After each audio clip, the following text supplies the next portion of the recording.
A 14-year-old girl in paper shoes ran straight into a Hells Angels parade. Not toward it, into it. She had 61 minutes before the compound they gave her that morning shut her thinking down completely. 9 months inside a private psychiatric facility 1 block away. Not because she was sick, but because she had found a bank withdrawal her stepfather needed her to forget. She had called 911, passed notes, asked for help every way she knew how. Every time, the system looked at the building's letterhead and looked away from her face. 1 shot left, 1 parade, 1 man idling at the rear of the formation with wire-rimmed glasses and a burned scar on his forearm, the only one who looked like he was thinking instead of just watching. She pushed a crumpled note, written with a broken pen cap on the inside of her own shoe sole, into his hand before she even stopped running. What he read would bring 183 motorcycles to Crestline Drive before sunset, and expose something that had already killed once before. If that landed somewhere in your chest, stay with me. Subscribe to this channel, because what happens in the next hour of this story will change how you listen the next time someone tells you something is wrong. Drop your city in the comments below. Tell me where you're watching from tonight.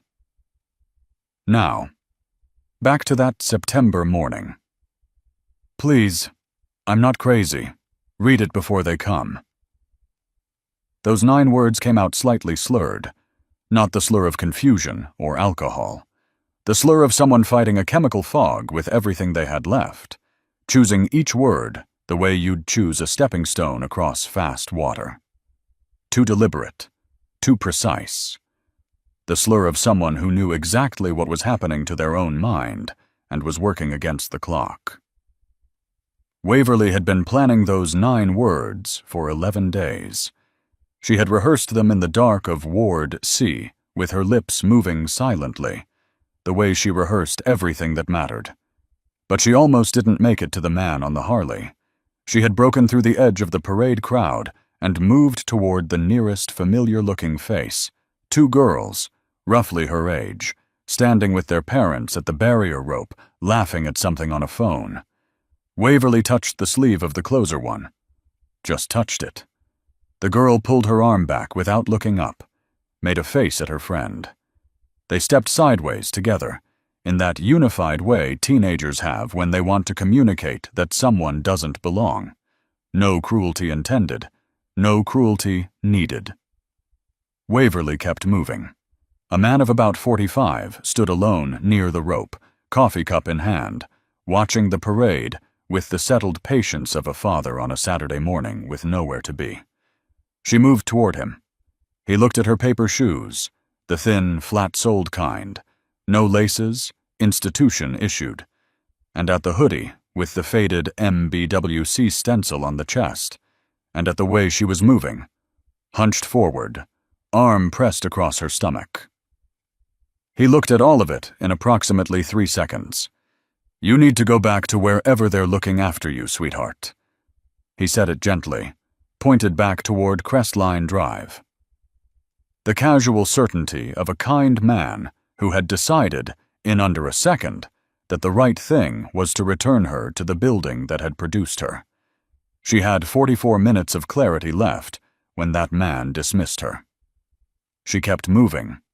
At the edge of the parade barrier, slightly set back from the crowd, she saw 2 people in business casual clothing wearing lanyards from a morning conference at the Millbrook Community Center.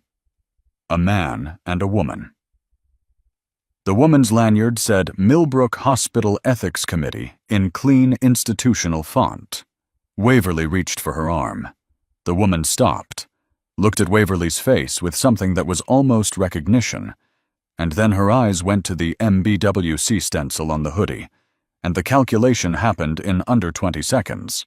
Waverly watched it happen the way you watch a door close from the wrong side of it. "We can't get involved in this, Donna," the man said, voice lowered. "It's outside our jurisdiction, and the girl is clearly in active care." The woman kept a hand on Waverly's arm, not helping, holding. She pulled out her phone with the other hand. 3 rejections, 3 doors, 3 people who looked at the building's name and decided it outweighed everything they could see in front of them. And Waverly, counting silently backward from 30 the way she always did when the terror started climbing past what she could manage, scanned the rest of the crowd and found something different. Near the hardware store corner at the rear of the parade formation, a man was idling his motorcycle with his visor up and his hands loose on the bars. Watching nothing in particular, wire-rimmed glasses pushed up on his forehead like he'd forgotten they were there. A burn scar on his left forearm, 4 inches, the kind you don't get from being careful. Not the biggest man in the formation, not the loudest, the one who looked, while everyone else watched, like he was thinking. She didn't stop to reconsider. She pushed through the last row of spectators and closed the final 10 feet at a run, right fist already extended with the crumpled, sweat-damp note inside. The note hit his palm before she stopped moving. She stopped dead, watched his face, counting silently, waiting. He read it once, folded it, placed it inside his vest, flat against his chest.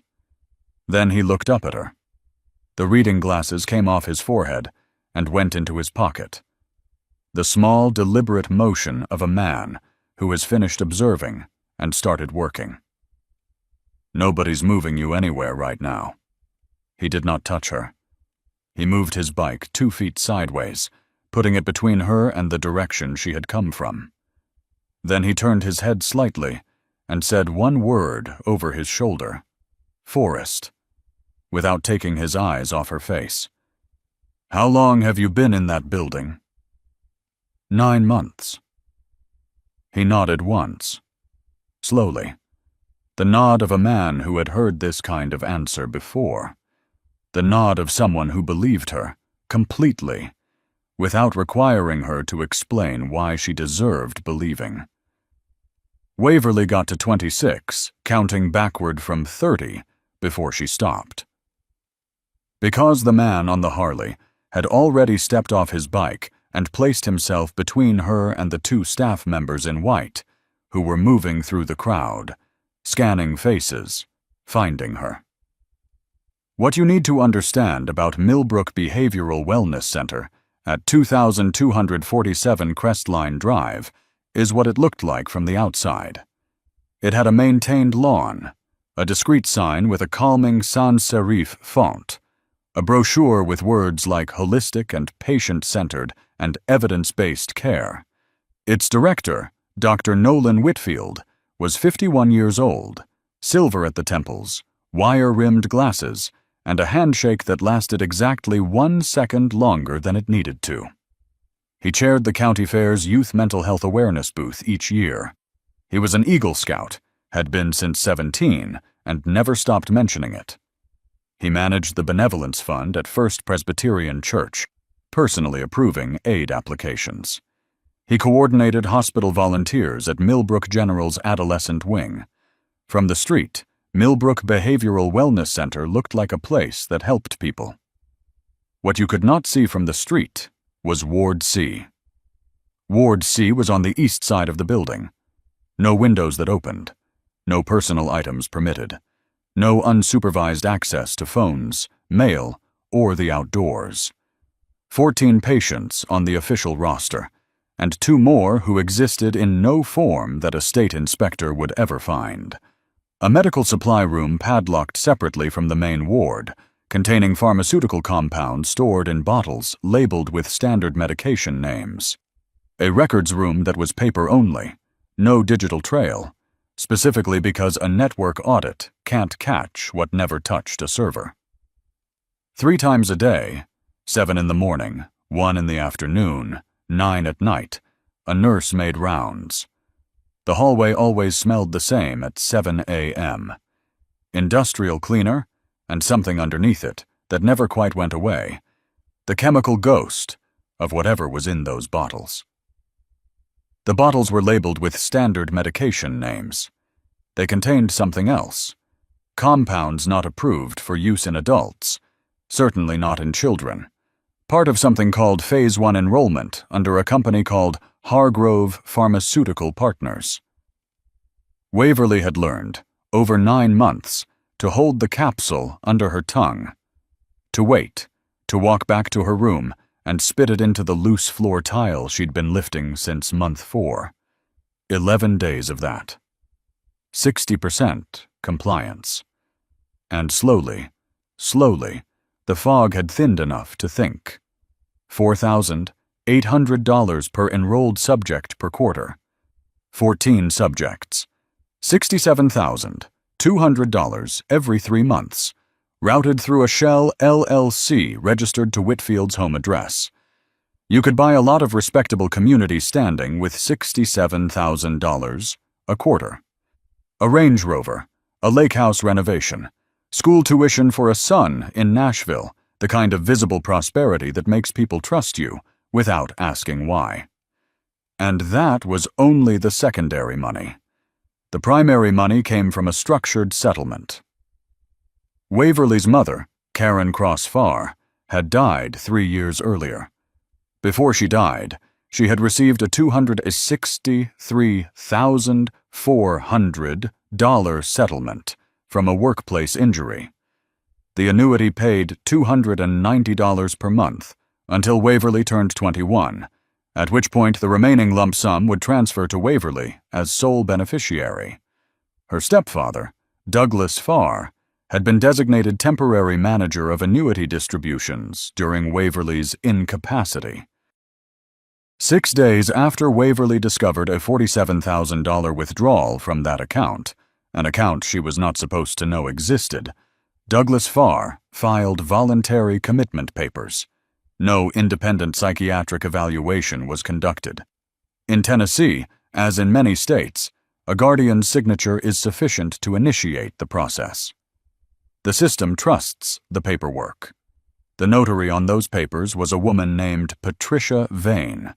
She was a member of First Presbyterian Church, Dr. Nolan Whitfield's church.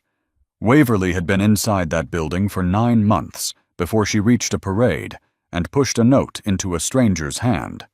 She had tried other ways. 7 months ago, she told an orderly named Marcus Leland that she was not mentally ill. He was terminated within 72 hours. Official reason: boundary violations with a patient. 5 months ago, during a fire drill, she reached a staff phone and dialed 911. State police called the facility. Whitfield answered personally and described her as a 14-year-old in acute paranoid episode. Case closed that afternoon. No follow-up filed. 6 weeks ago, during a facility open day, she passed a note to a visiting church volunteer group. The group leader turned the note over to facility administration and sent a follow-up email thanking Whitfield for his commitment to patient dignity. 3 different systems. 3 different outcomes. All of them the same. What none of those systems knew was that Waverly had been quietly, methodically reducing her compound intake for 11 days, palming capsules, hiding them under a loose floor tile in her room. After 11 days of 60% compliance, the fog had thinned enough for her to plan, to write, to scratch key phrases into the inside of her paper shoe sole using a broken pen cap she had kept hidden for 3 weeks. She chose the parade because it passed 1 block from the service gate. She chose the Saturday because of the groundskeeper's schedule. She chose the man with wire-rimmed glasses and a burned scar because, and this matters, he was the only one in that crowd who looked like he was actually thinking instead of watching. She was right about him in ways she didn't know yet. Blaine Marsh had been a board-certified psychiatrist for 14 years. He had worked in 3 states, consulted at 7 facilities, and spent 14 years learning to read what bodies do when minds are forced into specific chemical states. He had learned to distinguish genuine psychiatric distress from induced cognitive suppression. He had learned to read pupillary response, the gap between apparent sedation and actual vocabulary precision, the controlled movement of someone pretending to be more impaired than they are. He knew all of that. It did not switch off just because he had surrendered his license. In 2016, Blaine had filed a formal complaint against a private psychiatric facility where he had consulted, citing what he believed was inappropriate compound use with juvenile patients. The complaint was reviewed over 90 days. It was closed. He resigned rather than stay silent, the only form of refusal available to him. He rode with the Hells Angels because, in 7 years with the chapter, he had never once been asked to look away from something that needed seeing. And he had a brother named Raymond. Raymond was 16 when their father filed voluntary commitment papers. He spent 14 months in a private facility in Kentucky before a state audit discovered the place had been misclassifying patients for insurance reimbursement. Raymond came out changed, not broken, but changed in the specific way that happens when a person learns, during the years they were supposed to be becoming themselves, that the adults responsible for their safety will sometimes choose procedure over truth. Raymond died by suicide at 31. Blaine became a psychiatrist because of Raymond. He walked away from it because of Raymond. And he was standing at a parade on a gray September morning, because sometimes the only place left to stand is somewhere that doesn't ask you to pretend you didn't see what you saw. When Waverly's note landed in his palm, he read it once. Names, compound names he recognized. A room number, a transfer date 2 days away. The boy before me, Tyler, he died in there. His jaw tightened. Not again. 2 staff members had found her. They were moving through the crowd with the specific managed urgency of people who'd done this before. Not running, not shouting, nothing that would alarm a crowd of 300 people on a Saturday morning in a small Tennessee town. Forrest Webb was already there. Road name Ironclad, 58 years old, 11 years as chapter president. 6 years before that at CPS intake, an experience he described, briefly and accurately, as the reason he no longer assumed systems did what they were designed to do. He had a specific radar for the paperwork that smelled wrong before it was halfway read. He took one look at the 2 men in white moving through the crowd, stepped directly into their path. "Gentlemen," his voice was the particular quiet of a man who has never needed to raise it to be heard, "you're going to want to stop right there." What followed was not a confrontation. It was a delay, legal, calm, and exactly as long as Blaine needed to get Waverly 3 blocks from the parade route and into a corner booth at the back of a coffee shop on the intersection of Main and Prescott. The coffee shop smelled of cinnamon and scorched coffee grounds, and something warm that had nothing to do with facility laundry. Blaine set a glass of orange juice on the table in front of Waverly without asking. He did not produce a notebook. He did not pull out a phone. He sat across from her, elbows on the table, hands loose, and waited. He knew how to wait. She looked at him for a long moment. Then she began. "They give us pills that aren't what they say they are," she said. The slur was still there, but the words were chosen carefully, ordered precisely. "I stopped taking mine 11 days ago. That's why I can talk right now." Her hands were on the table. The tremor in them was faint but visible. "By 11:30 I won't be able to think straight again." Blaine looked at his watch, 10:29 a.m., 61 minutes. "I know what that looks like," he said, quietly. "Not I believe you, or that sounds serious. Simply, I know what that looks like. I've seen compound-induced suppression, not from the outside." That registered. The specific way a person's eyes change when they understand that you actually know, not that you're trying to be kind. "Then you know I'm telling the truth. I knew that before you sat down." He leaned forward slightly. "Tell me about Tyler." She told him everything. 3 weeks earlier, a Thursday evening, 9:40 p.m., She had faked illness to get an escort to the bathroom, lingered in the hallway, hidden herself in the shadow of an open supply closet door. The staff break room. 2 voices. Dr. Whitfield and a man named Hicks, Warren Hicks, regional liaison from Hargrove Pharmaceutical Partners, in for a quarterly program review. She recited the exchange word for word. She had memorized it the way she memorized the backward count from 30, repeating phrases in sequence so they wouldn't slip out of the fog. The Hargrove board wants to move Phase 2 into trial by November. They need at least 11 subjects. I have 14 active.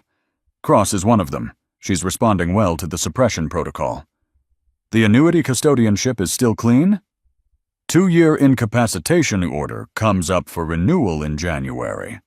Far signs, I certify, she stays another 2 years.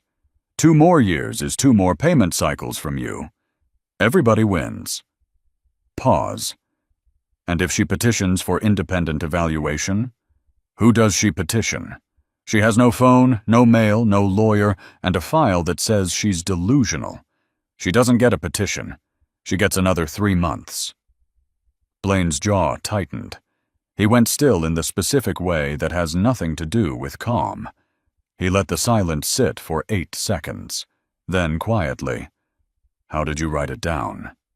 She reached down and peeled off her paper shoe, turned the sole up inside, scratched in letters so small they looked like marks in bark, written with the broken tip of a pen cap she had kept hidden for 3 weeks. Names, compound names, room numbers, Hicks, Farr, September 29th, a transfer date, 2 days from now. Blaine looked at the writing in the sole of that shoe for a long, quiet moment. Then he looked at her face. This 14-year-old girl, 86 pounds, 9 months inside, 11 days secretly reducing her own dosage because she understood, with a precision that no child should have had reason to develop, exactly what was being done to her brain. She had memorized a conversation word for word in a hallway where she was not supposed to be. She had scratched evidence into the bottom of her own shoe because she had no paper, no pen, no phone, and no one to trust. "You did everything right," he said. Her eyes filled. She blinked it back with the practiced control of someone who had learned, over 9 months, that crying in that building was never safe. "Waverly." He waited until her eyes met his. "Everything you just told me. I believe every word. And I need you to know one more thing." He leaned forward. "You are not going back. Not today. Not any day." He unzipped the canvas jacket under his vest and draped it over her shoulders. She was still in the facility hoodie, the one that smelled of industrial laundry and something faintly antiseptic underneath. The smell of a place that laundered everything except what mattered. The canvas jacket smelled of motor oil and leather and cold, open air. She pulled it tighter around herself and didn't let go. Blaine made the call from the sidewalk outside, standing with his back to the coffee shop window. "Forrest." A pause. "I need the chapter. All 3, if they'll come." Forrest Webb had been at CPS intake long enough to develop a specific set of instincts about which calls had no margin. This was one of them. How bad? A 14-year-old girl, 9 months in on a fabricated diagnosis. Unapproved compounds, no consent. Hargrove Pharmaceutical running trials through the facility, juveniles included. Transfer papers dated 2 days from now, and a previous patient who didn't make it out. A pause. Processing, not hesitation. "Children," Forrest said. "And trials." "That's what I said." "Give me 40 minutes. The line went dead. What happened next was the kind of thing that outsiders to Brotherhood rarely understand. The speed of it. The first calls went to the Millbrook Home chapter. Those calls went to Nashville. Nashville called Cookville. By the time the message had traveled 3 chapters, it had been reduced to 4 words, sent in a group text that would later be described by brothers, who received it as the shortest message they had ever received that they did not need explained. Children. Trials. Millbrook now. That was enough. By 11:15, 183 motorcycles were moving toward Crestline Drive. Now you might be thinking, 183 Hell's Angels converging on a private psychiatric clinic sounds like the kind of scene that ends badly. Loud. Angry. The kind of footage that makes the evening news for the wrong reasons. That is not what arrived on Crestline Drive. What arrived was something harder to explain, and for the people inside that building, considerably harder to dismiss.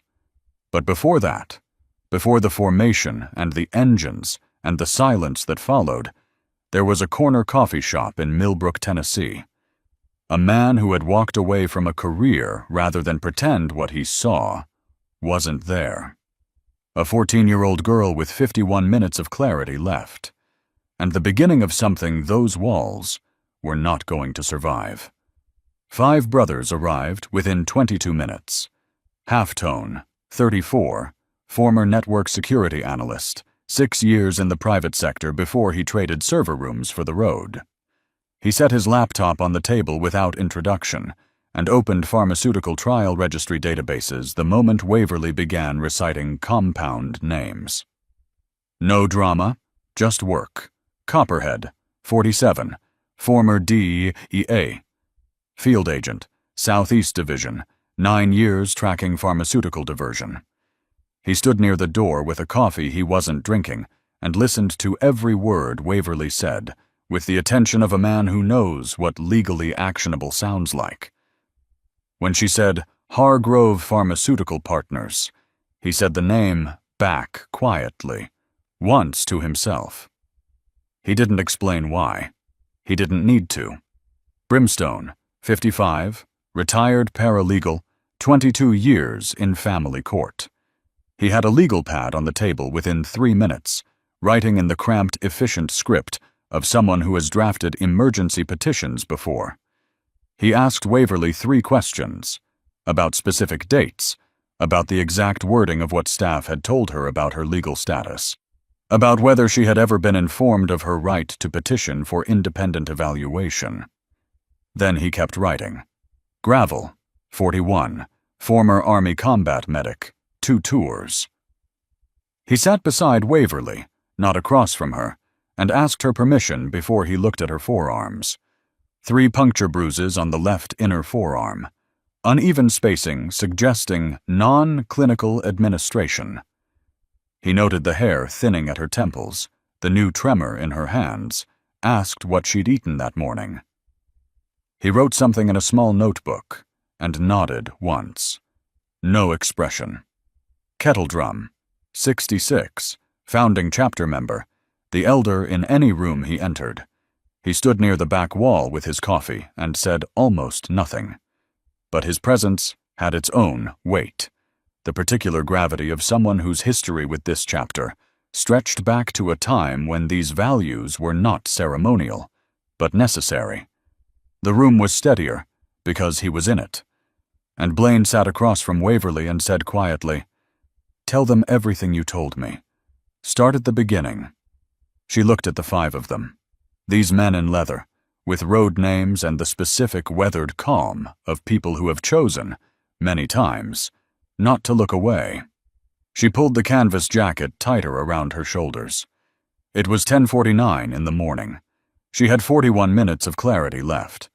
She started at the beginning, and now, armed with a crumpled note, a legal pad, and 3 chapters moving from 3 directions, Blaine Marsh was about to walk back to Crestline Drive and do the one thing Nolan Whitfield had never considered possible: make the building visible. The sound arrived before the motorcycles did. A low hum first, the kind you feel in your sternum before your ears register it as sound. Then it separated into individual notes, each engine distinct, layered on top of the others the way a choir builds from one voice to many. People on Main Street stopped walking. A few stepped out of storefronts. A man mowing his backyard 2 blocks from Crestline Drive turned off his mower and stood very still, listening. By the time the formation turned off the county road onto Crestline Drive, the sound had become something else entirely. A rolling, measured thunder that vibrated in the fillings of your back teeth and made car alarms chirp twice on either side of the street. 183 motorcycles. They did not race. They did not weave. They moved in tight, practiced rows, the Millbrook chapter leading, Nashville behind them, Cookville filling the rear, with the geometric precision of men who had ridden together long enough that the formation was not something they thought about. It was something they were.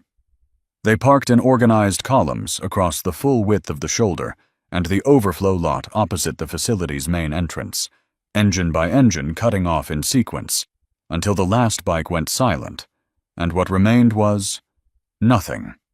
That silence. After all that sound, the quiet that followed felt like a held breath. 183 men dismounted, stood beside their bikes, did not advance, did not shout, did not do the thing people expected, which was anything loud and unpredictable. They simply stood there, leather vests bearing the same insignia, faces calm and still, like a wall built overnight that the facility administration would have to figure out how to explain. The head of residential services appeared at the front entrance inside 90 seconds. She looked out at the parking lot and then, presumably, made a phone call. Now you might be thinking, 183 bikers at a facility gate, and your first instinct is this is about to get ugly. That's the reasonable expectation, built from decades of a story we tell about men who look like these men. It is not what happened. Because Forrest Webb, ironclad, did not walk to the front entrance. He walked to the side entrance, the administrative wing, where the person who actually controlled access to the building would be. He knocked twice. When the door opened, he held up a document and said, in a voice calibrated precisely to the pitch and pacing of someone who has spent years explaining to systems why their paperwork was wrong. We're requesting access to review patient rights documentation for a current resident. We have a paralegal, and we have time. Or you can tell Dr. Whitfield we're here. Your choice. He gave them 45 seconds to decide. The door opened.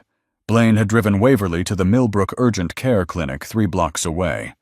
Gravel went with them. The compound activation window had closed at 11:40, 11 minutes past what Blaine had calculated. And the fog had come back in the specific, terrible way Waverly had described. Not confusion, just a thickening, a weight behind her eyes that made words harder to find. She had known it was coming. She had kept talking until she couldn't. Gravel sat with her in the waiting room while the physician ran an assessment. He had already called ahead and described the specific compound markers he was looking for. The pupillary response, the tremor pattern, the early-stage refeeding vulnerability in someone at 86 pounds with a BMI of 15.6. He used clinical language that made the intake nurse look at him twice. Former combat medic, he said, without elaboration. Blaine stood in the parking lot outside and made a call to a number he had not dialed in 7 years. A medical school colleague, a forensic toxicologist. I need a compound identification pulled from symptom presentation, Blaine said. Juvenile, 14, 9 months of exposure. I have the tremor pattern, the cognitive suppression window, the pupillary response, and I need to know what the Hargrove Phase 1 trial protocols look like when they go wrong. A pause on the other end. Because I think they already have. Inside the facility, Brimstone was at a conference table with 2 administrative staff members who were trying very politely to make him leave. He was working through them like a man who had spent 22 years in family court, and therefore had a doctoral-level education in being politely made to leave. "Patient rights documentation," he said. "Specifically, the documentation informing current residents of their right to petition for independent psychiatric evaluation. Tennessee Code Annotated, Title 33, Chapter 3. I'd like to see the signed acknowledgement form for Ward C." He placed his pen on the table. "Take your time." They called Whitfield. Whitfield arrived looking exactly the way Whitfield always looked, measured, calm, professionally concerned. The charcoal suit, the wire-rimmed glasses, the handshake that lasted 1 second too long, which he offered to Brimstone, and which Brimstone did not take. "I appreciate your interest in our patients' welfare," Whitfield began, and his voice was the practiced warmth of a man who had delivered this particular opening 40 times.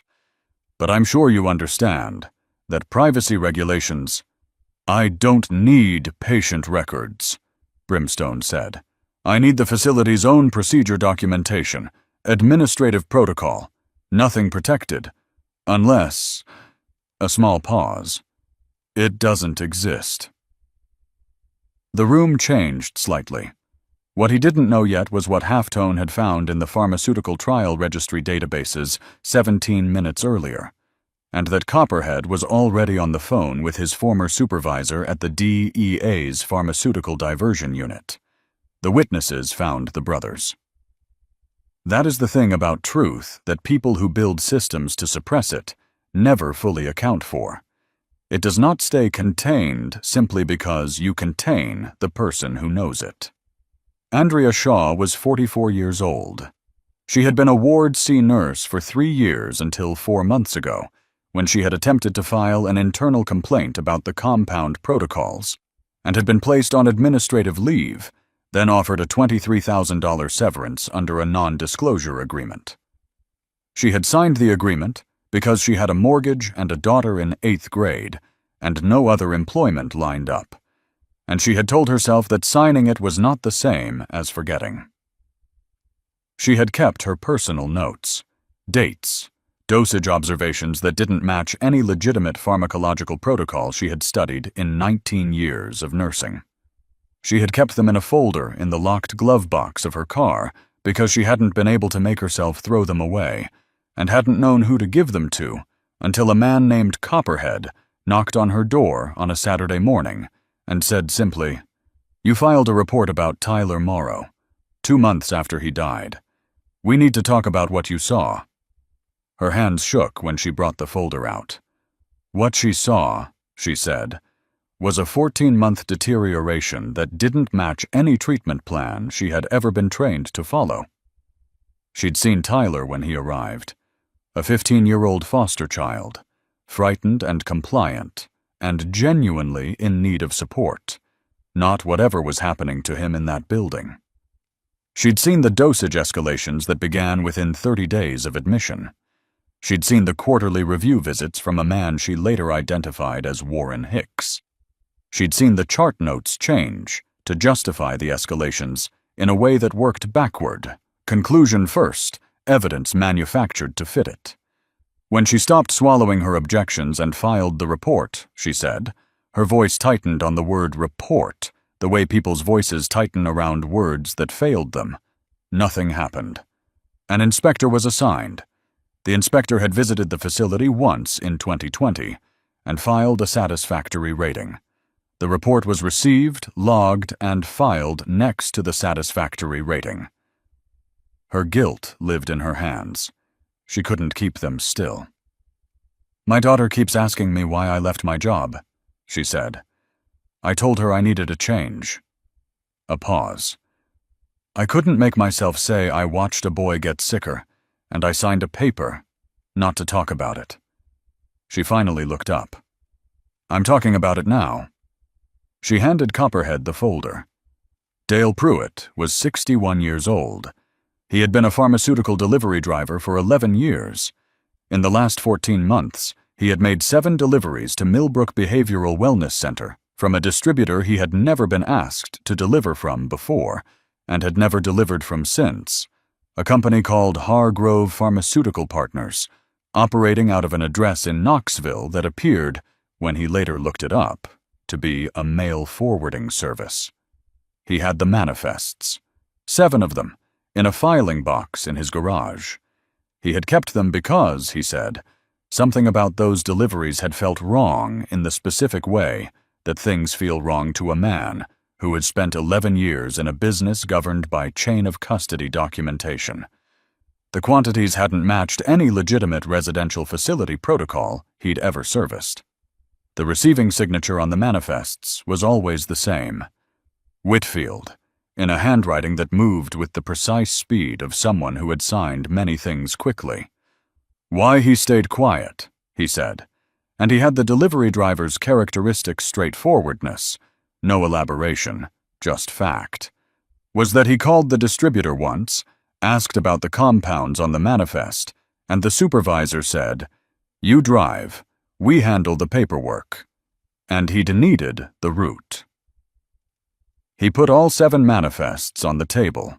Ruth Hensley was 67 years old. She had lived across from 2,247 Crestline Drive for 11 years, in a house with a front porch that faced the facility's east side. She had observed 3 ambulance calls to the facility in 14 months. None of them appeared in official records.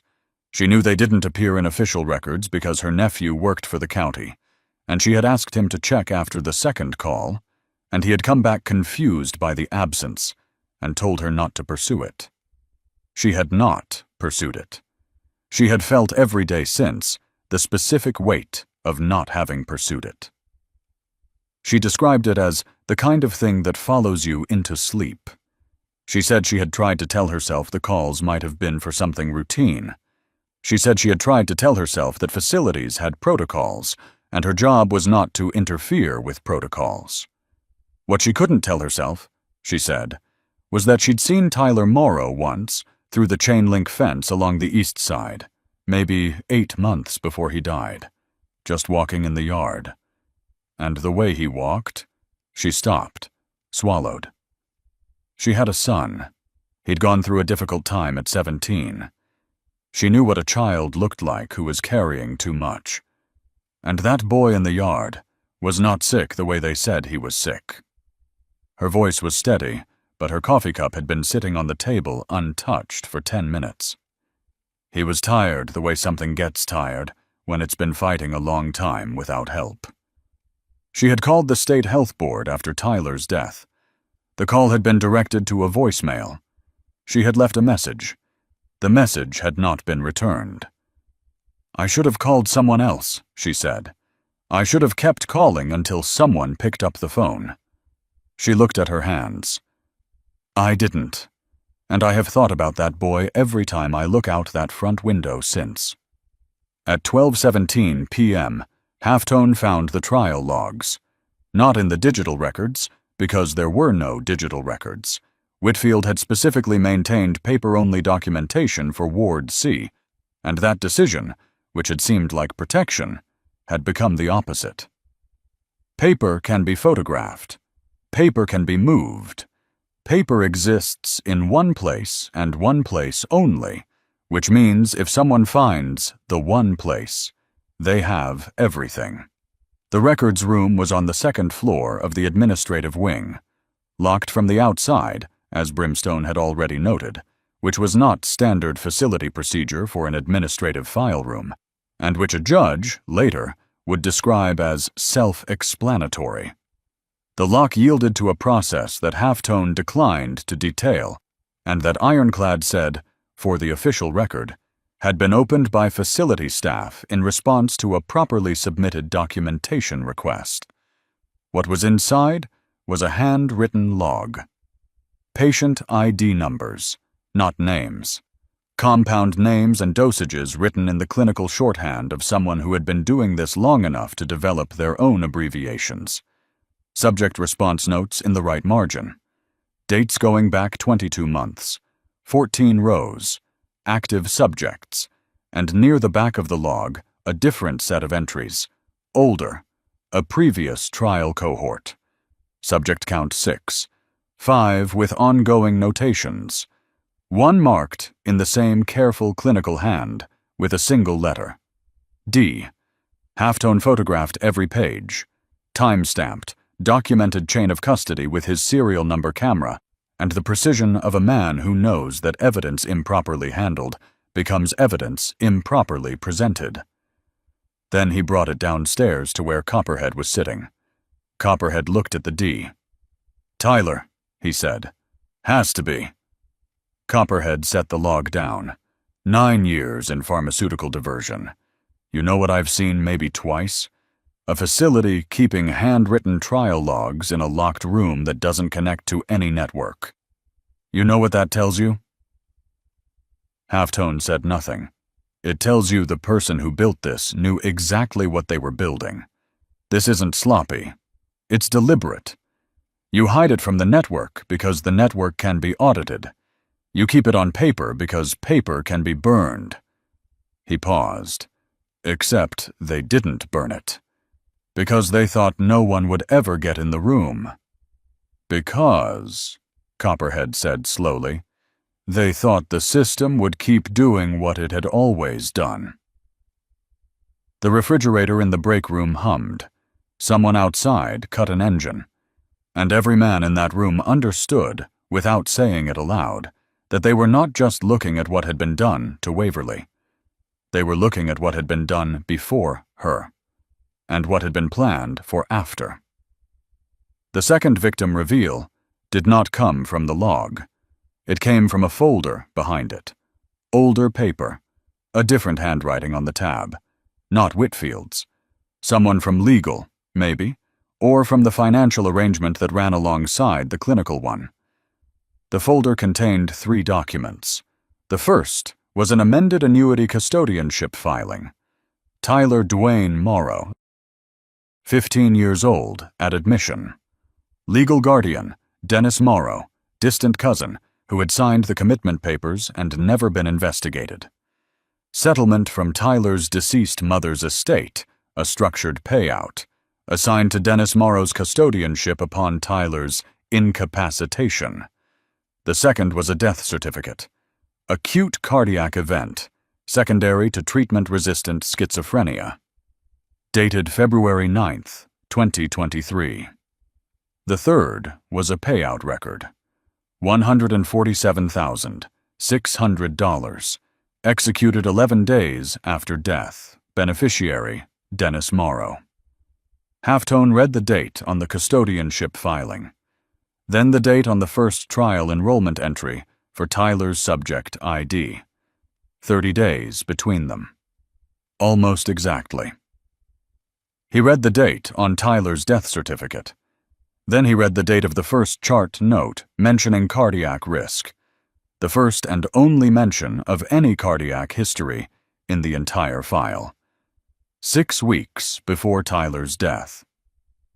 Written by Whitfield. There was a note in the margin of the chart note. 4 words in Whitfield's hand. Compound interaction, well documented. Halftone set the folder down, steepled his hands. Nobody spoke, he would say later, to an interviewer. The refrigerator hummed. Somewhere outside a motorcycle idled and cut off. And every man in that room understood, without saying it out loud, that we weren't just trying to save Waverly. We were trying to stop something that had already killed before. The coward was not hard to find. He was not Dr. Whitfield. He was not Warren Hicks. He was a man named Douglas Farr, Waverly's stepfather, sitting in a Millbrook coffee shop 4 blocks from the facility, in the particular, studied casualness of a man waiting to be told that a problem has been managed. Ironclad walked in and sat down across from him without invitation. Douglas Farr was 43. Trim, presentable, the kind of man who kept his nails clean and his car waxed and his explanations ready. He looked at Ironclad and made the mistake of beginning with the strategy that had always worked for him. Reasonable authority, the assumption that he was the most legitimate person in any conversation. "I don't know who you are," Farr said, "but whatever Waverly has told, she told me everything. Ironclad said. His voice was not loud. It did not need to be. Including the withdrawal. Including the custodianship amendment you filed 4 days after her admission. Including the notary. A pause. Patricia Vane. Your church. Dr. Whitfield's church. Farr's mouth closed. I have the paperwork, Ironclad said. I have the annuity records. I have the amendment. I have Whitfield's trial log. He let that land. The FBI is going to have all of it within the hour, so here is what I'm asking you to do. Not for my sake. Not for your sake. He leaned forward. For hers. Tell me everything. From the beginning. Or I make one call and you answer to people with far less patience than I have right now. Douglas Farr lasted 4 minutes before he started talking. He had not known about the trials. That was the thing, he said, that he needed Ironclad to understand. He had not known about the pharmaceutical research, about the compounds, about Tyler Morrow. He had known about the annuity. He had known that Whitfield would keep Waverly's diagnosis in place as long as the custodianship arrangement remained useful. He had not known that the facility was running unauthorized trials on its patients. He said all of this as though the distinction was meaningful, as though the piece he had participated in, the deliberate falsification of a commitment to access a dead woman's money, was a different category of wrong from the piece he had not known about. Ironclad did not argue with him. There was no point. The coward always has a version in which they are peripheral, adjacent, almost uninvolved. It is the only version they can live with. What matters is not the version, but the facts beneath it. And Douglas Farr had just handed him the facts. Including one Ironclad had not had before. The name of the attorney who had structured the custodianship amendment and advised Farr on how to ensure it would hold under audit. A man named Gerald Coates, practicing in Knoxville. 46 years old, clients included, listed publicly on his firm's website. Millbrook Wellness Research Associates, LLC, Whitfield's shell company. Not separate threads. One thread. Ironclad stepped outside and made the call. Special Agent Linda Reyes, FBI Field Office, Nashville. She picked up on the second ring. She had been building a case against Hargrove Pharmaceutical Partners for 9 months. Unlicensed trial operations, 2 states, 6 facilities. She had the financial trail. She had the wire transfer records. What she had not been able to close was the human chain, the facility-level records that showed actual subjects, actual compounds, actual outcomes, without which the case against Hargrove remained a financial crime, rather than a federal charge involving minors. She arrived at the facility parking lot in 40 minutes. Plain clothes. Practical. The face of someone who had been working this long enough that exhaustion had settled into it in a way coffee didn't touch anymore. She walked past the formation of motorcycles without comment, found Blaine, who had returned from the clinic, standing near the administrative entrance. "Agent Reyes," she said. Name and office, 2 sentences. Blaine acknowledged with a nod. Did not extend his hand. "I'm told you have something relevant to an open federal investigation." "Depends on what you're investigating." She named Hargrove Pharmaceutical Partners, Millbrook Wellness Research Associates, Warren Hicks. Blaine looked at his brothers for 3 seconds. Then back at her. "How long has your office known about Hargrove?" A pause. The kind of pause that carries its own answer. 9 months, she said. "We've been building the financial case. We needed the chain from wire transfers to individual subjects." She said it carefully, without apology. It was accurate, and it was damning, and she didn't dress it. "We got a 14-year-old girl out in about 4 hours, Blaine said. "You had 9 months. Agent Reyes had no good response to that. She didn't pretend to. "Show me what you found." He laid it out on the conference table inside the administrative wing. Halftone placed each item as he named it. The trial log, photographs, time-stamped, chain of custody documented. The manifests from Dale Pruitt. Andrea Shaw's nursing notes. The custodianship amendment. The payout record for Tyler Morrow. Farr's statement, recorded with his consent. Reyes reviewed each item in sequence. Her expression did not change until the trial log. She stopped writing when she reached the D entry beside Tyler's subject number. Set her pen down, leaned forward slightly. "This fills a gap we've had for 7 months," she said. "We had the payment schedule. We didn't have the subject records." She looked at the date range on the log. 22 months. Both cohorts documented in one place. She looked at Halftone. "This authenticated?" 2 witnesses to recovery. Chain of custody documented from retrieval. Photographs time-stamped to the second. She picked her pen back up. "We'll need everything." "You'll have it," Blaine said. "One condition." She looked up. Waverly gets a victim advocate assigned before the first interview. Nobody talks to her without her asking first. And the transfer order dated September 29th, the one moving her to the Knoxville facility, gets voided today. Not this week. Today. Reyes looked at him for a moment. Then, agreed. "And Hicks," Blaine said. "The second arrest happens today. Not after another week of paperwork." "We'll move within the hour." She stood, gathered the documents, turned toward the door. "Agent Reyes." She stopped. "You do right by her," Blaine said. "That's the whole job." A beat. Then she walked out. At the door, she stopped, not turning fully, just pausing with one hand on the frame. She looked at the formation of motorcycles in the parking lot through the administrative wing's narrow window. 183 bikes in disciplined rows. Engines cold now, riders still standing beside them in the September afternoon light. She stood there for maybe 4 seconds. She didn't say anything. She didn't need to. Some acknowledgments don't require words. They just require a person to stop moving for a moment and let the weight of something land. Then she left. The system wasn't broken. That was the thing people got wrong when they told this story later, framing it as a broken system, as if the problem was structural failure, something that could be patched. The system had not broken. It had worked precisely as it had been built to work, slowly, carefully, requiring proof beyond reasonable doubt, protecting the rights of the accused at every procedural step. Nobody had built it to be cruel. It had simply turned out that way, when the person inside it needed saving faster than the paperwork could catch up. The brothers hadn't replaced the system.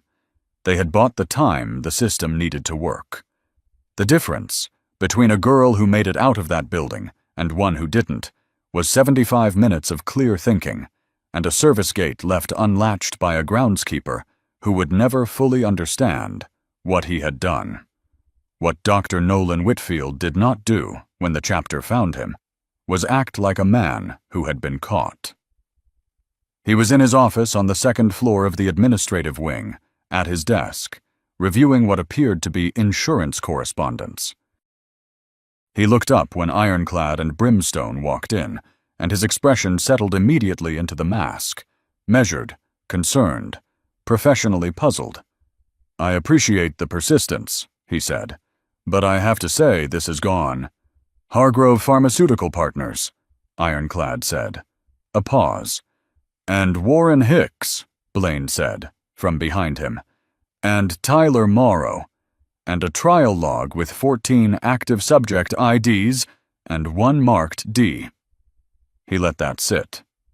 "Phase 2 enrollment needed to close by October 4th. You were planning to move Waverly to the Knoxville facility in 2 days. You prepaid 3 months there in cash on September 22nd. The mask was still in place, but something behind it had shifted. A fractional recalibration, the processing of a man who has always, until now, been able to control the information in the room. The shoulders dropped. Practiced. The hands opened, palms up.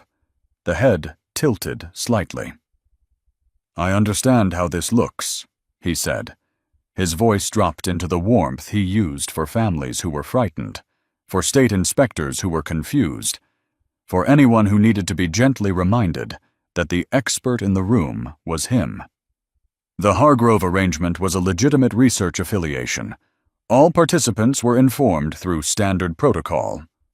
"The informed consent forms," Brimstone said, without looking up from his legal pad.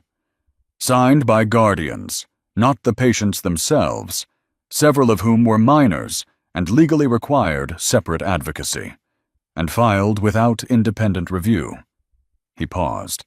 "Those are in the records room, which was locked, which tells me you knew." Whitfield's charm did not break. It adjusted. He named 3 county officials. He referenced his board membership. He said calmly that he had a relationship with the state licensing board that would provide appropriate context for any misunderstanding. "My attorney," he said, "will address every concern you've raised. And I would advise you." "The FBI is already in the building," Ironclad said. A silence. FBI. The word landed differently from everything else. Because everything else, the bikers, the paralegal, the legal pad, the documentation requests, those were things Whitfield had managed before, versions of scrutiny he had survived through the careful deployment of authority and paperwork. The FBI was a different calculation. The FBI meant someone had been building something he hadn't known about. He sat back. "You're welcome to call your attorney," Blaine said. "They're going to want to talk to them anyway." Phase 3 came after the legal threat failed. Whitfield's voice changed register. Not cold, not defensive, but something softer. The tone he used with families who needed to be reassured. With state inspectors who needed to be redirected. The voice of a man who had spent 25 years learning that sympathy, deployed correctly, could move almost anything. He talked about pressure. The impossible demands of managing a residential facility with inadequate state funding, inadequate staffing, inadequate resources. He talked about patients who would have no care at all if places like his facility didn't exist. He said, and this was the part Blaine would remember, the part that had its own particular ugliness, that he had always acted from concern, that every decision had come from a genuine desire to help children who had nowhere else to go. He said the word children 3 times in 40 seconds. He was still saying it when Blaine interrupted him, not loudly, not with anger, with the specific quiet of a man who has spent 14 years listening to people describe their own motivations, and learned, in that time, that a person's explanation of why they did a thing has very little to do with what the thing actually was. "I'm not interested in your reasons," Blaine said. "Neither is she." 7 words, the same tone he would use to close a session. Final, clinical, and underneath it, something that wasn't clinical at all. The weight of Raymond, of 14 months in a Kentucky facility, of a brother who came out changed and never found his way back. The room was very quiet. What followed was not dramatic. That is the thing about the moment when all the strategies fail. It is not loud. Whitfield's hands, which had been open on the desk in the practiced surrender gesture of practiced charm, slowly closed. His shoulders, which had been performing relaxation, dropped into something that was not performance. The mask did not fall in one piece. It simply stopped being maintained, and what was underneath it was not rage or defiance, but something smaller. The exposure of a man who had built a version of himself so thoroughly that when it failed, there was nothing else. He said very quietly, almost to himself, "I was careful. I was so careful." That was the last thing he said before Agent Reyes walked in. 2 state troopers came with her. At 12:57 p.m.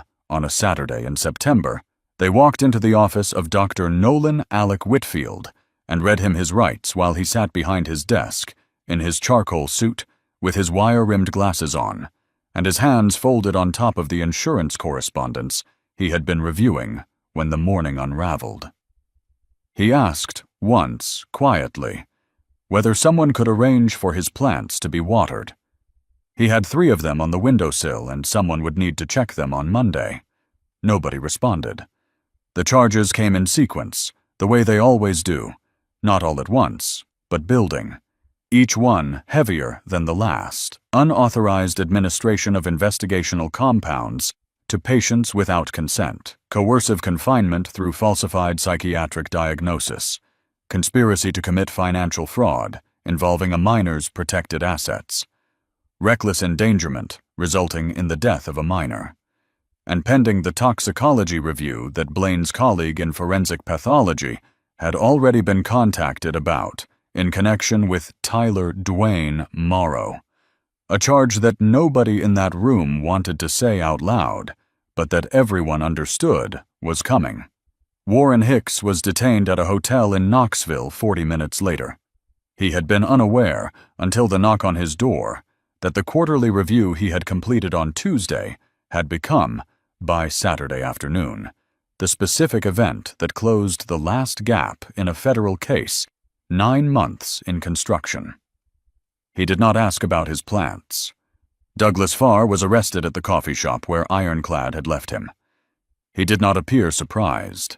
Gerald Coates, the attorney in Knoxville, received a call from Agent Reyes's office at 1:14 p.m. He retained his own attorney within 20 minutes. His cooperation, when it came, was comprehensive. Here is the full accounting, assembled from a records room, a locked pharmaceutical supply cabinet, 7 delivery manifests, 1 nurse's personal notebook, and the writing scratched into the inside of a 14-year-old girl's paper shoe with a broken pen cap. 16 victims total. 14 listed in the active trial log, 2 not on any official roster. 4 of those 16 were minors. Tyler Morrow was the only confirmed death, but a full review of facility records would later identify 2 other former patients whose deaths had been attributed to complications of listed diagnoses, and whose families had never been contacted about the Hargrove research enrollment. Total financial fraud involving patients' protected assets, $412,000 across 8 documented cases. Hargrove Pharmaceutical Partners' total off-book payments to Whitfield through the Shell LLC over 22 months, approximately $268,000. Combined, a scheme that had run for nearly 2 years, inside a building with a calming font on its sign, across the street from a neighbor who had tried to report ambulance calls that didn't exist in any official record. Charges filed: unauthorized administration of investigational compounds, coercive psychiatric confinement, conspiracy to commit financial fraud, falsification of medical records, and a federal count under the Controlled Substances Act for the pharmaceutical diversion arrangement with Hargrove. Whitfield's bail was set at $900,000. He did not make it. Justice had been served. But justice wasn't the ending. It was only the beginning. The urgent care clinic on Prescott Street was not a large building. 3 examination rooms, a waiting area with 6 chairs, a coffee machine that produced something that smelled like coffee without fully committing to the experience. Waverly was in the 2nd examination room when Gravel came back in from the parking lot and set a small paper bag on the chair beside her. Crackers, a banana, a carton of apple juice, the kind of food you bring to someone whose body has forgotten what it means to be fed, without consequence. "You don't have to eat it," he said. "Just there if you want it." She looked at the bag for a moment.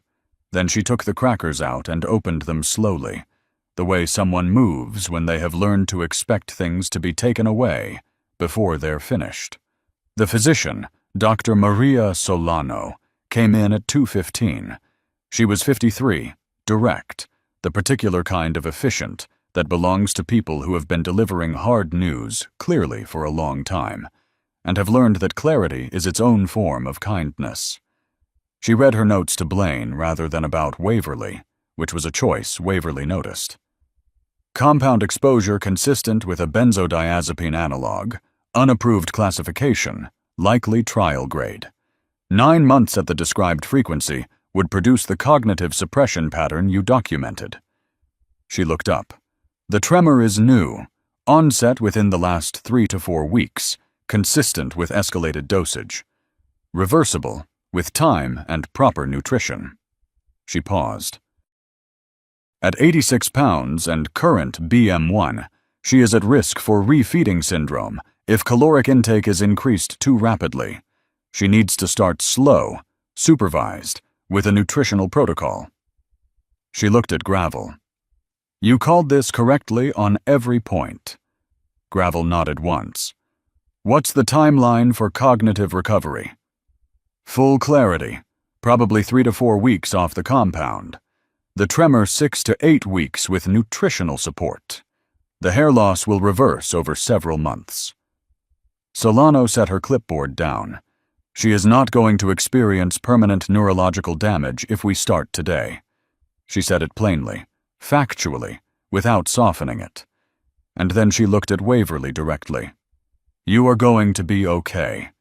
That is not something I say to everyone who comes through here. I'm saying it to you because it's accurate. Waverly looked at her for a moment, then at the crackers in her hand. She kept eating. At 2:40, Brimstone filed the emergency petition for independent psychiatric evaluation through the Millbrook County Family Court. The petition cited 9 specific violations of Tennessee Code, annotated Title 33, Chapter 3, including failure to inform the patient of her right to petition, administration of unapproved compounds without documented consent, and falsification of the treating diagnosis to serve a financial interest of the legal guardian. At 3:07, a judge named Honorable Carol Tran, who had been on the family court bench for 16 years and had a very specific expression she reserved for cases that should not have reached her desk, signed the order. Emergency protective custody, temporary, pending full review, transferred to the state's Child Welfare Office. The September 29th transfer order to the Knoxville facility was voided. A victim advocate was assigned. The words voluntary commitment were formally suspended pending independent evaluation. At 3:22, the restraining order barring Douglas Farr from any contact with Waverly was filed and signed. Brimstone walked out of the courthouse, stood on the steps in the September afternoon, and texted ironclad one word: done. The housing solution came from a woman named Carol Cross. She was Waverly's maternal aunt, her mother's younger sister, 51 years old, a middle school art teacher in Cookeville, Tennessee, who had been receiving quarterly updates from Millbrook Behavioral Wellness Center for 9 months, every one of which had said some version of Waverly is not emotionally ready for contact. She had been sending cards, one each month, watercolor illustrations on the fronts because she was an art teacher and couldn't not make things, and had not known that not a single one of them had ever reached her niece. Kettledrum had found Carol's number through the family court petition. He called her at 4 in the afternoon. She cried on the phone for about 90 seconds. Then she stopped because she was that kind of woman, and asked, "How soon can I come?" "Now," Kettledrum said, "if you're able." She arrived at 2 minutes past 6. She had a bag already packed. She stood in the waiting room of the urgent care clinic and looked across at her niece, this thin, paper-shoed girl in a canvas jacket that dwarfed her, with dark circles under her eyes and a tremor in her hands. And neither of them said anything for a moment. Just the particular silence between people who have been kept from each other long enough that the first thing they need is simply to confirm that the other one is real. Then Carol Cross sat down beside her niece and took her hand. Waverly looked at their hands. the watercolor ink under Carol's fingernails, the bitten nails of her own, the tremor that her aunt held without flinching. And she breathed out for the first time in 9 months, in a way that meant she wasn't going to have to keep herself together for anyone's sake. She let herself cry. Carol let her. Gravel went to get more apple juice and stayed in the hallway for a while. The chapter raised $31,400 in 9 days. Millbrook chapter, Nashville, Cookeville, a fundraiser communicated through the same chain that had mobilized 3 chapters by text message, repurposed now for a different kind of movement. The money was used for 3 things: Carol's first and last month's rent on a 2-bedroom apartment in Cookeville, because she was willing to move from Cookeville to the Millbrook area so Waverly could maintain continuity of care during treatment. And the apartment would accommodate both of them through the recovery period. A 3-month supply of the specific nutritional supplement protocol Dr. Solano prescribed. And the filing fees and preparation costs for the civil suit against Millbrook Behavioral Wellness Center, Hargrove Pharmaceutical Partners, and the estate of Gerald Coates, who surrendered his license and cooperated with federal prosecutors in exchange for a reduced charge. The key to the apartment was handed over on a Tuesday morning. It was Halftone who drove them there, Waverly, Carol, and a small bag each, because he happened to be available, and because he had spent 36 hours documenting the evidence that had voided the transfer order, and he wanted to see the ending of that specific thread with his own eyes. He helped carry the bags in. The apartment had a window in the 2nd bedroom that faced east. Morning light. Waverly stood in the doorway of the room that was going to be hers and looked at the window and the light coming through it. "It opens," Halftone said from behind her. "I checked." She reached out and turned the latch and pushed the window open. Cool September air moved into the room. No chemical smell in it, just air. She stood there for a while with her hand on the open window. The brothers said goodbye in the way of people who do not do speeches. Gravel gave Waverly a card with Dr. Solano's direct number on it, and his own cell underneath, with 2 words written below it: "Any time." He shook Carol's hand with the specific respect a medic has for the person who will do the daily recovery work, the work that doesn't look like heroism from the outside. Copperhead, at the door, said nothing for a moment. Then he crouched, this 47-year-old former DEA agent with road miles in his face and the particular stillness of someone who has worked in rooms where the truth was very heavy. And he made eye contact with Waverly at her level. "You did the hard part," he said. "The rest is just time." She nodded, didn't trust her voice.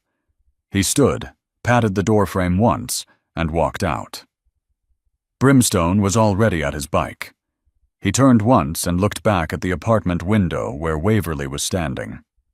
The open window, the morning light, the girl who had scratched evidence into the bottom of her own shoe and run in paper shoes on a gray Tennessee morning. And then he put his helmet on and rode. Kettledrum did not say goodbye in words.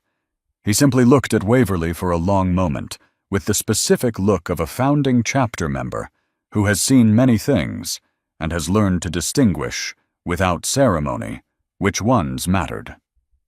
Then he nodded, one nod, slow and complete, and walked to his motorcycle. The moral statement at the end of a story like this one is always in danger of becoming the wrong kind of moral statement.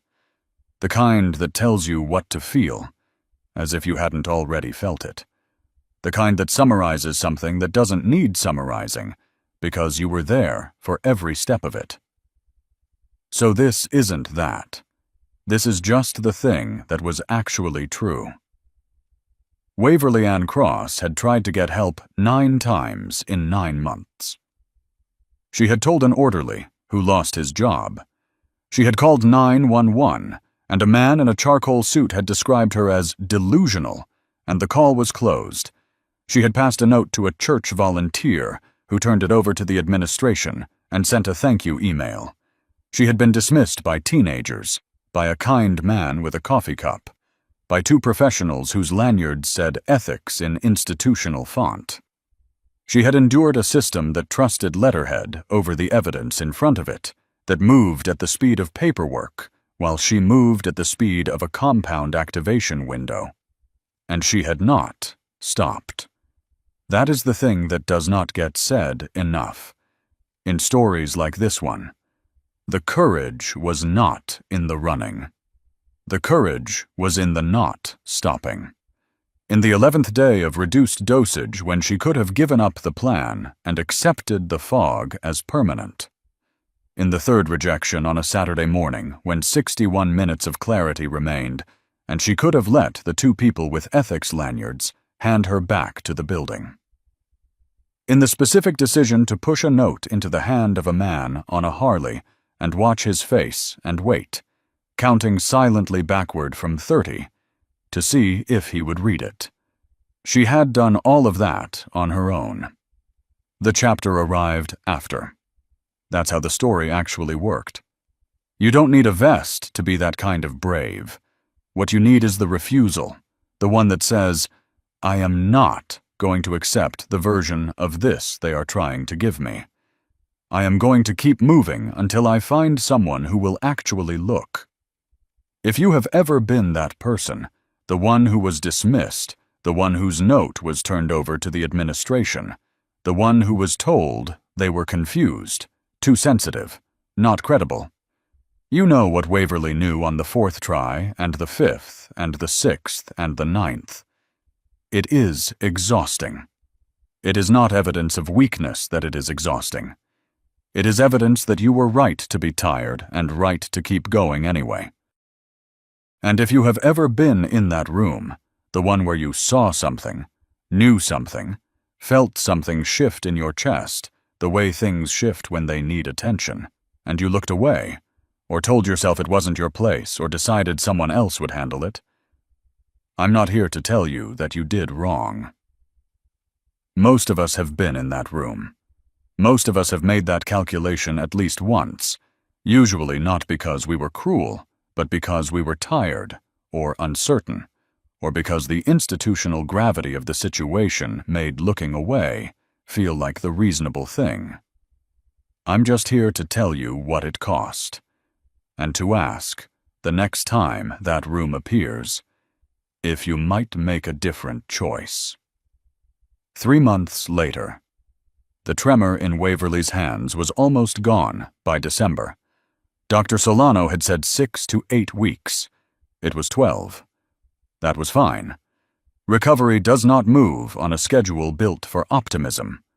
What Blaine noticed, when he came by the apartment on the Thursday before Christmas, not a visit he had announced, just a check-in, a box of groceries Carol had asked if someone could drop off because the parking near the market was difficult, was that Waverly was at the kitchen table with a notebook open. Not a facility notebook, white and institutional. A spiral-bound one with a green cover, the kind that costs $3 at a drugstore and is covered in the specific evidence of being used. A pen tucked in the wire. A coffee ring on the corner. A post-it tab marking something partway through. She was writing. Not slowly and carefully, the way she'd written everything in that building, where every word had weight because every word could be used against her. She was writing fast, leaning into it, the way you write when the thought is ahead of your hand and you're trying to catch it. She did not notice him for a moment. He set the groceries on the counter. Carol said something about coffee. He said yes, and he stood at the counter for a moment with his back to the table, listening to the sound of a pen moving across paper in a room with an open window.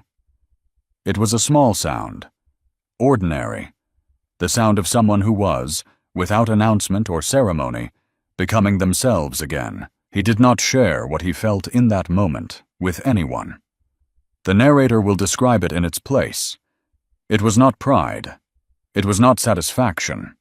It was the specific grief that lives alongside relief, the understanding that 9 months cannot be returned, that what a person loses in a locked ward cannot be fully given back, only worked around, and that the working around takes longer than the rescue, and is harder to witness, and matters more. And underneath that grief, something quieter, the knowledge that Raymond, his brother, the boy who had spent 14 months in a Kentucky facility and come out changed and never fully found his way back, would have been, had someone done for him what the chapter did for Waverly, a different person. Not saved from the world, just given a fighting chance at it. He drove home. He sat in his driveway for a while. Then he went inside. 8 months later. The Hargrove Pharmaceutical Partners federal trial opened in May. Whitfield was the first defendant to take the stand. His attorney had spent 6 months building the argument that the Hargrove arrangement had been disclosed and that the patient enrollment had followed standard protocol. The argument lasted approximately 4 hours before Agent Reyes presented the handwritten trial log, the one with the patient ID numbers, the compound names, the D entry beside Tyler Morrow's subject number, and asked Whitfield to explain, in clinical terms, how standard protocol produced a document stored in a locked room with no digital record. He could not. Waverly testified by video deposition, approved by Judge Tran at her specific request, so she would not have to be in the same room as Whitfield. She was 15 now, and her voice was steady throughout, except once when the prosecutor asked her to describe the morning of September 27th, and she got to the part about the crumpled note and paused for a moment. Not from distress, from something else. From the particular stillness of a person who has learned that their own story is evidence, that what happened to them is real and documented and will be used now to prevent it from happening to someone else. The jury deliberated for 3 hours and 12 minutes. Whitfield, guilty on all counts. 18 years in federal prison, no parole eligibility for 11. His medical license revoked permanently. The civil suit, Waverly's estate against the facility, settled for an amount that was not publicly disclosed but that funded the full completion of her mother's annuity, with the remaining balance transferred to Waverly on her 18th birthday as her mother had intended. Warren Hicks, guilty on federal pharmaceutical diversion charges and conspiracy. 12 years, parole eligible at 7. Hargrove Pharmaceutical Partners. Its research arm dissolved by court order, its principals named in a civil suit that was still working through the federal courts at the time of this telling, and expected to produce a settlement that would fund a patient advocacy foundation in Tyler Morrow's name. Douglas Farr, guilty on financial fraud and conspiracy charges. 7 years, parole eligible at 4. The annuity custodianship was voided retroactively. Every monthly payment made during Waverly's 9 months of confinement was ordered repaid to her estate. At the sentencing hearing, a woman named Andrea Shaw sat in the gallery. So did Dale Pruitt and Ruth Hensley. Ruth had driven 3 hours from Millbrook. She sat in the second row and watched every minute of the proceedings with the focused attention of a 67-year-old woman settling a debt she had been carrying for 14 months. Toward the end of the proceedings, Waverly looked out at the gallery. She found Ruth's face. Ruth nodded. Waverly nodded back. That was all. It was enough. 3 years later. There is a girl. She is 17, and the specific way she is sitting in the waiting room of the Cookeville Community Youth Advocacy Center says everything that needs to be said about what she has been through. The too still posture. The hands flat on her thighs, like she has learned not to let them do anything that might be noticed. The eyes that move to every door before they settle. The face of someone who has been failed enough times to stop expecting anything, but hasn't quite given up yet. Waverly is 18 years old. She is a trained peer advocate at the center, a program created in part from the policy changes that followed the Hargrove case, which had prompted Tennessee's family court system to implement mandatory independent evaluation protocols for all juvenile commitments, a reform that had already been credited with identifying inappropriate placement in 4 cases in the 14 months since the policy took effect. She had not planned to work here. She had planned to study journalism. She still plans to study journalism. She starts in the fall. But between graduating high school and starting college, she has been here every Tuesday and Thursday, and she will be here until August, because she was in that waiting room 2 years ago, wearing that exact posture, and she had wanted someone to cross the room. She crosses the room. She sits down, not across from the girl, but beside her, leaves a foot of space, does not produce a clipboard, or a form, or an intake question. "I'm Waverly," she says. "I'm not staff, I'm just someone who used to sit where you're sitting." A pause. "You don't have to tell me anything. We can just sit here if that's easier." The girl looks at her, sideways at first, then directly. "Does it get better?" she asks. Waverly thinks about the crackers she ate in a paper shoeless examination room while a medic who went by gravel sat on a chair and said nothing useful, and that was exactly right. She thinks about an open window and morning light, and a pen moving fast across green notebook paper.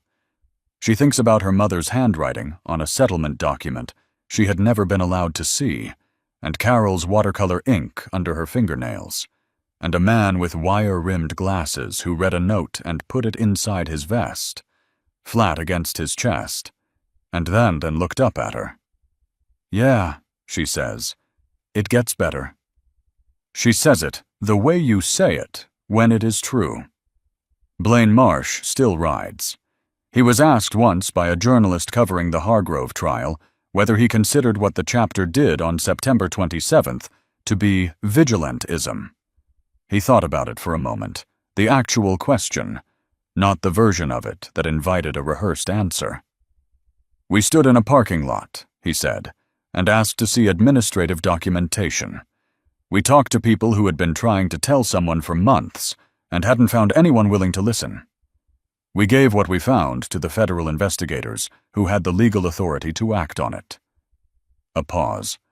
"I don't know what that is, but I don't think it's vigilantism." "What is it then?"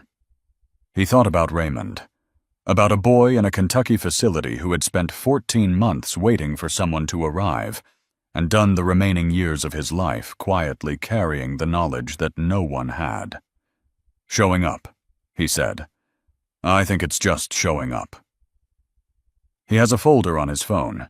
He labeled it the day after the chapter raised $31,000 for Waverly's apartment, a Tuesday morning, when he had nothing else to mark the occasion with. The folder is called Why We Ride. It contains photographs, not the evidence photographs, not the courtroom documentation, but the ordinary ones. A girl standing in the doorway of a room with an open window, a key on a kitchen counter, a green notebook on a table in December light.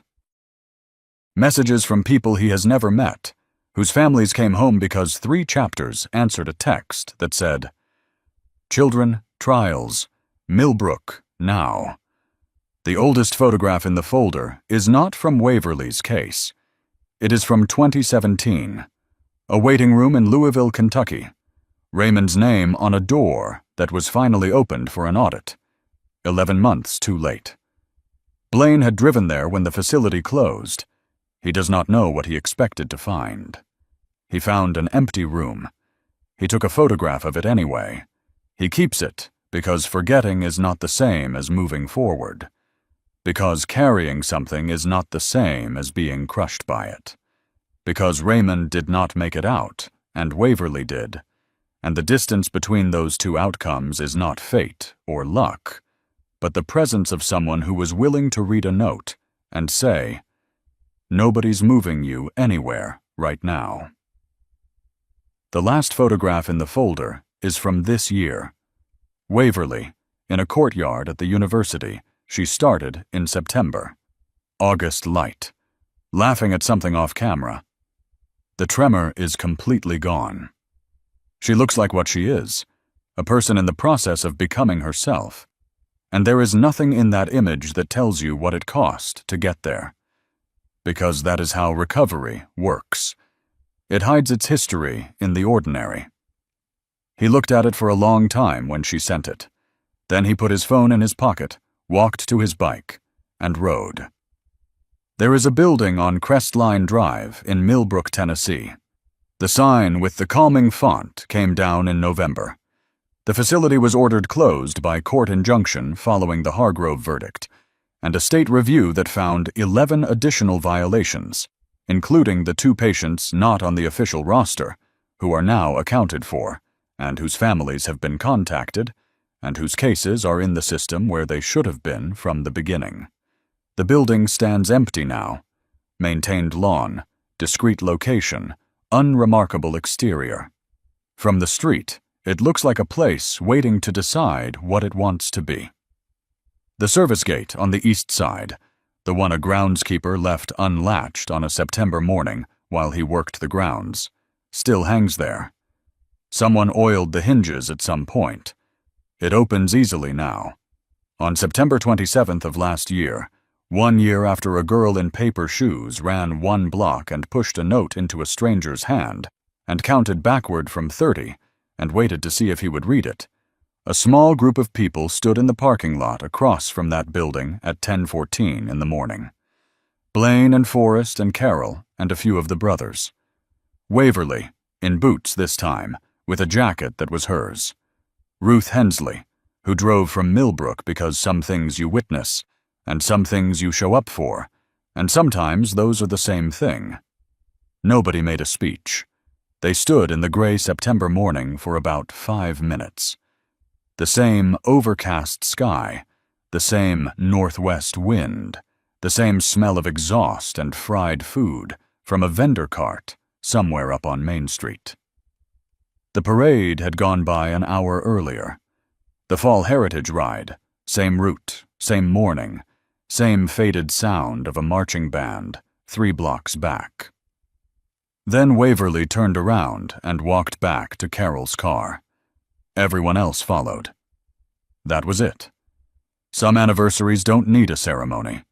They only need someone to show up and stand there for a minute, confirming that it happened, that it was real, that the person who ran through that service gate on a gray September morning is still here.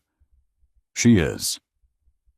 If any part of this story found you somewhere you recognize, if you have ever sat in a waiting room counting backward from 30, trying to hold yourself together long enough to be believed, I want you to know that Waverly's story is not unusual in its circumstances.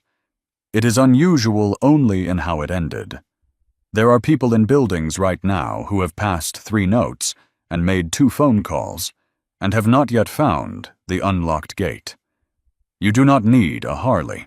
You do not need a vest or a road name or 3 chapters on speed dial. You need to be willing to read the note. The next time a child tells you something is wrong, or a teenager, or someone who doesn't look the way we expect people who need help to look, believe them before you manage them. Before you assess the probability, before you look at the building's letterhead, or the guardian's authority, or the reasonable assumption that someone else must already be handling it. Before. That is the entire ask. Subscribe to this channel if these stories mean something to you, because there are more of them, and they are all true in the ways that matter. Drop your city in the comments below. Tell me where you were sitting when you listened to this. And if there is someone in your life who needed to hear this story, share it with them. Not because it is a good story, though it is, because it might be the note that finds the right person. And if it is, that is why we ride. A 14-year-old girl in paper shoes ran 1 block on a gray September morning and pushed a crumpled note into a stranger's hand. She is 18 now. She is in college. The window in her room faces east. She opens it every morning.